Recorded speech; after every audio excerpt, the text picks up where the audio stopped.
Recently, Wales Interactive have expanded on their 2020 release Maid of Sker by introducing FPS challenge modes in a free update. The objective of the challenge modes is to battle through 4 levels of the hotel and escape, but each has its unique modifiers and all rely on mechanics and enemies not included in the original game. This seems like a pretty smart move. The atmosphere and environment were by far the game's strongest points, and the stealth kind of sucked. So why not make the most of what you have? And I think after so much sneaking in the original game, a little shooting might be cathartic. As the name suggests, the flagship feature in these new modes is the gunplay. And your full arsenal is comprised of an axe, a revolver, a double-barreled sawn-off, and a bolt-action rifle, each with their respective strengths and weaknesses. It's a solid collection, if a little bit boring, and they all feel great to use, owing in no small degree to the fact that in most modes, common enemies will die in one headshot from a revolver or a rifle.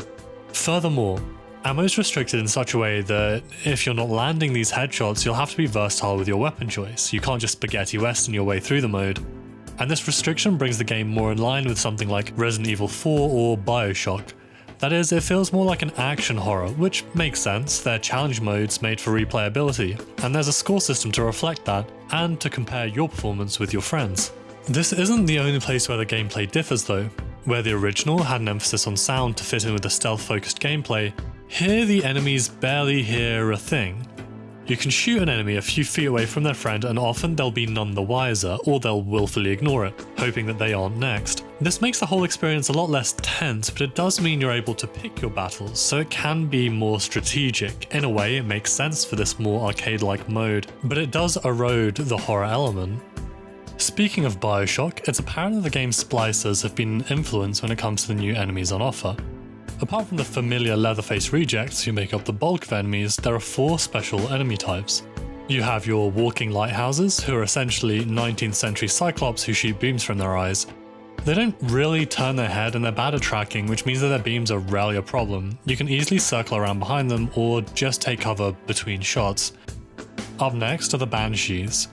They teleport each time you hit them and have a ranged scream attack. When they can, they will teleport behind you, so a simple strategy is to shoot, run forward, 180 and repeat. These are only really trouble in conjunction with other enemies, but it's rare that you'll face too many enemies at once if you're smart about it. Third up is the Doppelgangers. These guys turn invisible on hit and duplicate. If you can unload fast enough though, they won't have time for the duplication. And interestingly, if you go back after the first shot, the recently spawned doppelganger won't aggro onto you until you give it another reason to know that you're there.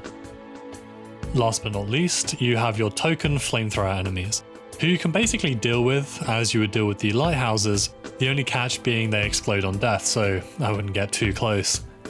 All of these enemies, as well as the final boss, appear in the 4 modes, but it's random which ones you'll encounter.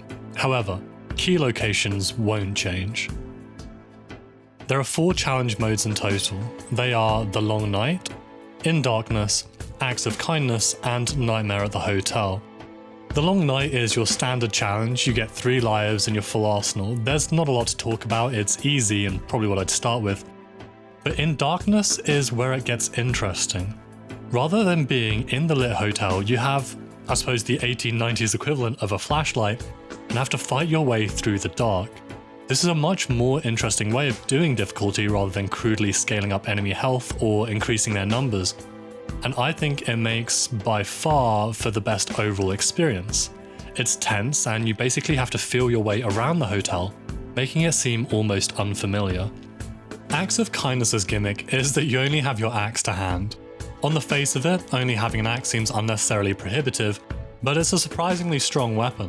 Regular enemies only take 1 shot to the face, and you can use the same tactics for all of the special enemies, namely run around them and make them look like an asshole. Nightmare at the Hotel isn't a ton of fun. The enemies become bullet sponges and you'll spend your time sneaking or running away and taking pot shots when you can. It's hard mode done wrong, and I don't see any reason to play it over In Darkness. All 4 of the modes share the same final boss, who's basically a big grunt. But he does have his own unique moveset consisting of 3 moves. He can pull you towards him with a chain, scorpion style, lay down bear traps, or cause an explosion in a big cone in front of him.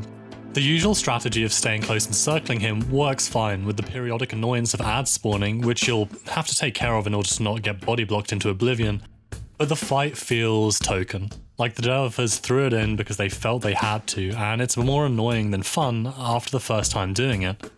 So the real question is the update worth playing? It's free and I think it's fun, so absolutely, but I question the replayability of it. Like the main game itself, it quickly gets stale despite a solid set of mechanics. As such, it's a little bit one and done, and it's unlikely to make the difference between purchasing or not purchasing the game. I felt no desire to play the other modes after having played In Darkness, and only did so to get some footage for the video because they don't really offer much of the change. It's the same levels, the same keys in the same locations with the same final boss, and at some point it really feels like going through the motions. That said, it's great to see developers offering these kinds of significant free updates. What I am excited about is the possibility of the FPS mode serving as a testing ground for Wales Interactive's next game, and if that's the case, they've got a lot to learn.